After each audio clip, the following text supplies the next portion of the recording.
கேட்கலாம். நட்சத்திர கனவுகள் அத்தியாயம் 41.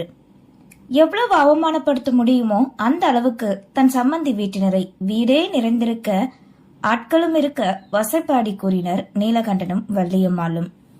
அதனை கேட்டு இளையராணிக்கு பொறுக்க முடியவில்லை. இப்படி ஒரு பழிச்சொல்லை போடுகிறார்களே, இவர்கள் எல்லாம் என்ன மாதிரியான மனிதர்கள் என்ற எண்ணத்தில் அமர்ந்திருந்தவளின் உள்ளமோ கலங்க கண்ணீரும் இயலாமையோடு வெளிவர துடித்தது. அந்த நேரம் சரியாக வெளியே யாரோ ஒருவர், மருமக வீட்டிலிருந்து சீரோட சரியான நேரத்துக்கு வளகாப்புக்கு வந்துட்டாக என்று குரல் ஒலிக்க வீட்டார்கள் அனைவரும் அதிர்ந்து போய் நின்றனர். இது எப்படி சாத்தியமாகும்? தன் வீட்டாரா இங்கா? இளையராணி நினைக்க அனைவரும் வெளியேறினர். மனைவியை மென்மையாய் கைத்தாங்கலாக பற்றி கொண்டு யோகமித்ரனும் வெளியே வந்தான். வெளியே வந்த அனைவரின் பார்வையும் வாசலில் வந்து நின்ற சங்கரமூர்த்தியின் வீட்டு காரின் மீதுதான் இருந்தது. அதற்கு பின் சீமந்த சீர்வரிசைகளும் உணவு பதார்த்தங்களும் கொண்ட வாகனம் ஒன்று நின்றது. என்ன தைரியம் இருந்தா இவங்க வந்திருப்பாங்க இன்னைக்கு, இருக்குடா என்ற நினைப்போடு நீலகண்டன் நிற்க காரிலிருந்து இறங்கினார் வேலம்மாள் பாட்டி. காட்டன் கண்டாங்கி புடவை கட்டி, காதிலோ பெரிதாக கடுக்கன் தொங்க, ஒரு கம்பீரத்தோடு புன்னகை முகமாக அனைவரின் முன்னே நின்றார்.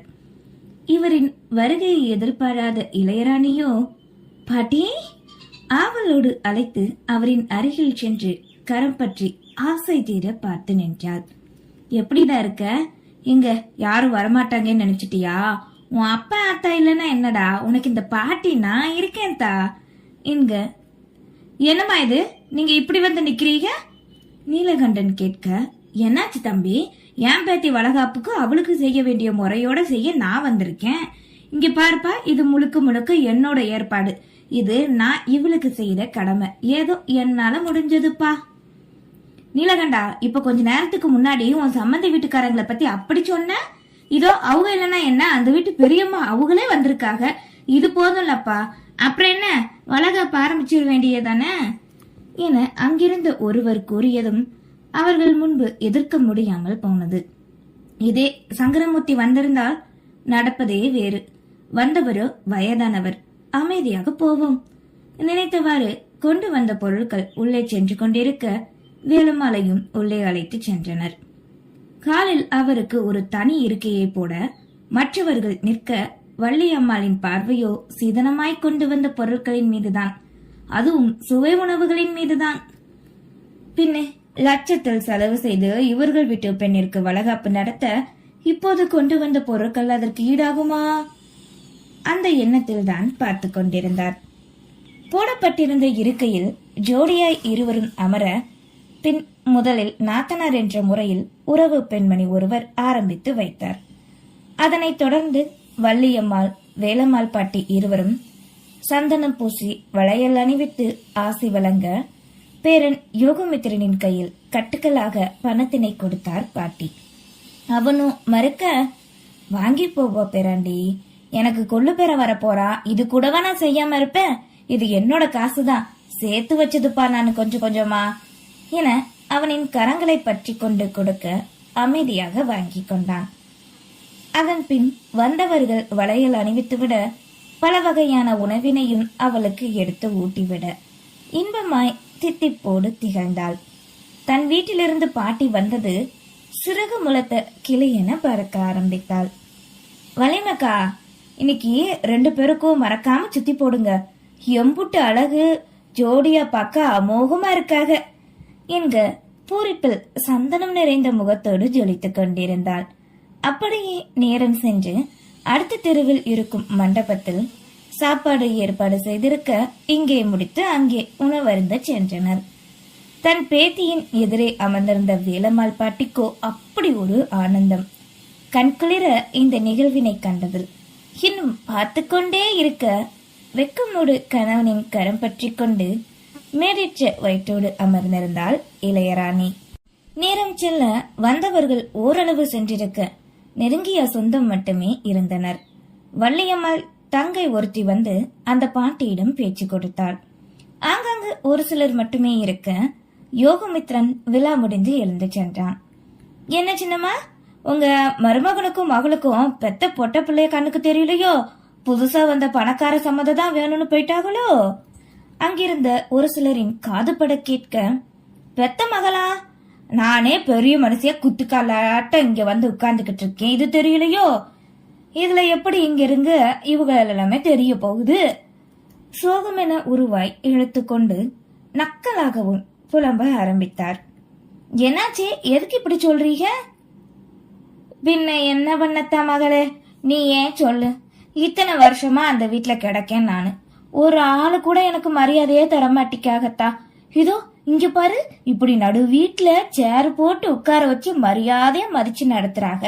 ஆனா அங்க எனக்குன்னு ஒரு மரியாதை கூட இல்ல. எந்த முடிவெடுத்தாலும் அவங்களே எடுத்துக்கிறாங்க. பொண்ணு கொடுத்த வீட்டுல போய் ஆண்டுனா நாயாத்தான் பாப்பாங்க.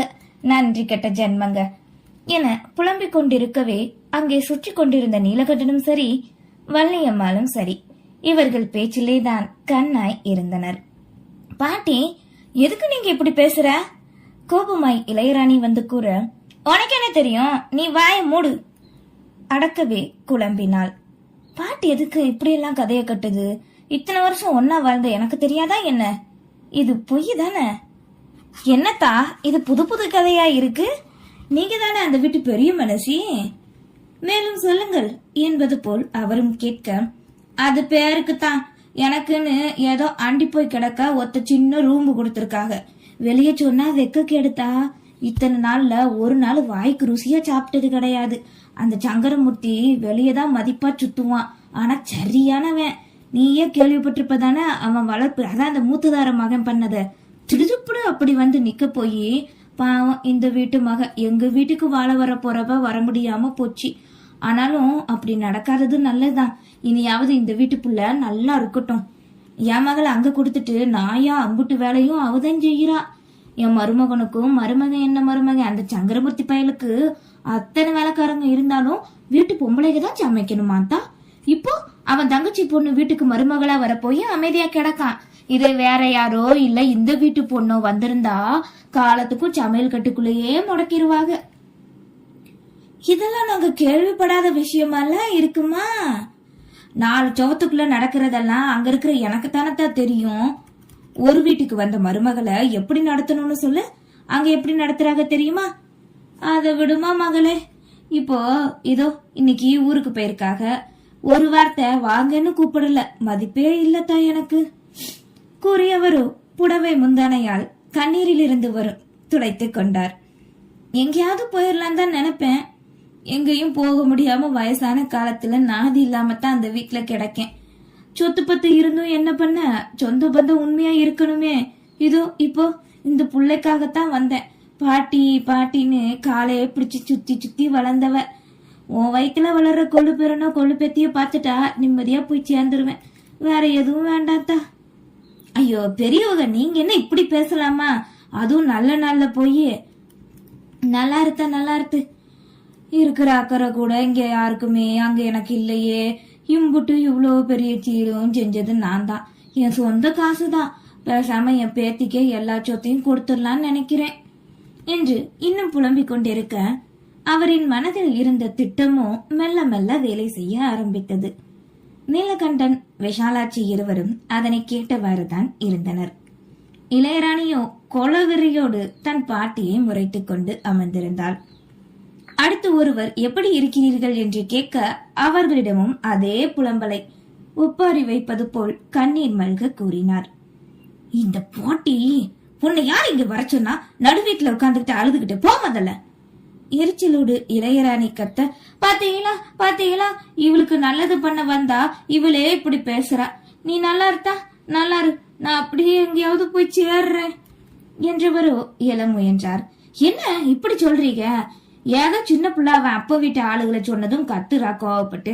நீங்க உட்காருங்க, வந்தது கிளம்பணும்னு சொல்றீங்க, இருங்க நான் வாரேன் என கூறிய அந்த பெண்மணி அங்கிருந்து சென்று விட்டார். பொருட்களை எடுத்துக்கொண்டு தனியாக சென்று கொண்டிருந்த அக்கா வள்ளியம்மாளின் அருகே வந்த அந்த பெண்மணி இழுத்து வைத்து நிற்க வைத்தாள். என்னடி வேலை கிடக்கு, விடு என்ன. ஏக்கா, அந்த கிழவி புலம்புனதை கேட்டையா? ஆமாடி, அதுக்கு என்ன? ஏ லூஸ் அக்கா, இனி உன் மருமகளை இந்த வீட்டுல தானே வச்சுக்கிட போற. அவளுக்கு பேரு காலம் பார்த்து புள்ளைய வளர்க்கணும். உனக்கு என்ன தலையெழுத்தா? பிரசவ நேரம், அதுக்கப்புறம் பத்திய சாப்பாடு, புள்ள, பீத்து துணி எடுக்கிறது எல்லாம் நீயா இருந்து பாத்துப்ப. வேற என்னடி பண்ண சொல்ற? உன் மாமன் தான் பிடிவாதமா அவங்க வீட்டுக்கு அனுப்பவே கூடாதுன்னு இருக்காரே. அதான் இப்போ இந்த கிழவி வந்திருக்குல, இதை பிடிச்சுக்க வேண்டியதானே. ஒரு 4-5 மாசம் வச்சு அது பேத்திய கவனிச்சுட்டு அப்புறம் நீ விரட்டிட வேண்டியதானே. உனக்கு தானே வேலை மிச்சம். நல்லதா தானே நடக்க. இன்னும் கொம்மறியாட்டம் தானே இருக்கு இந்த கிழவி.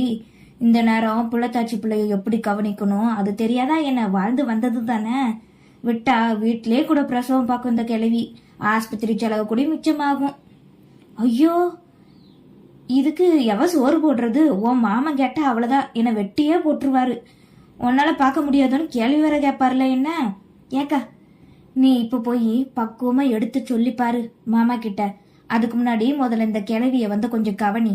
சாப்பிட கூப்பிட்டா போ இல்ல ஓடி போயிறேன்னு சொல்லுது. நான் உன் நல்லதுக்கு தான் சொல்றேன், யோசிச்சு பாருக்கா என கூறி விட்டு செல்லவே நல்ல எண்ணமா தானே இருக்குது. வேலைக்காரி வைப்பது மிச்சம். வீட்டால் இருந்து பார்த்தால் தங்களின் வீட்டில் வாழ்றும் வாரிசு நன்றாக இருக்குமே என சுயநலமாக எண்ண ஆரம்பித்தார். இவர்கள் இப்படி நினைக்க வேண்டும் என்பதே வேலம்மாள் பாட்டியின் திட்டம். அதற்குத்தானே அவர்களின் காதுபட நடுகாலில் அமர்ந்து பேசினார். தன்னை இப்படியெல்லாம் பேச வைத்து இங்கே அனுப்பிவிட்ட யாழ்மதிக்கு மனதிற்குள்ளே நன்றி உரைத்தார். இனி இந்த வீட்டில் பாட்டியின் ஆட்டம் ஆரம்பம்.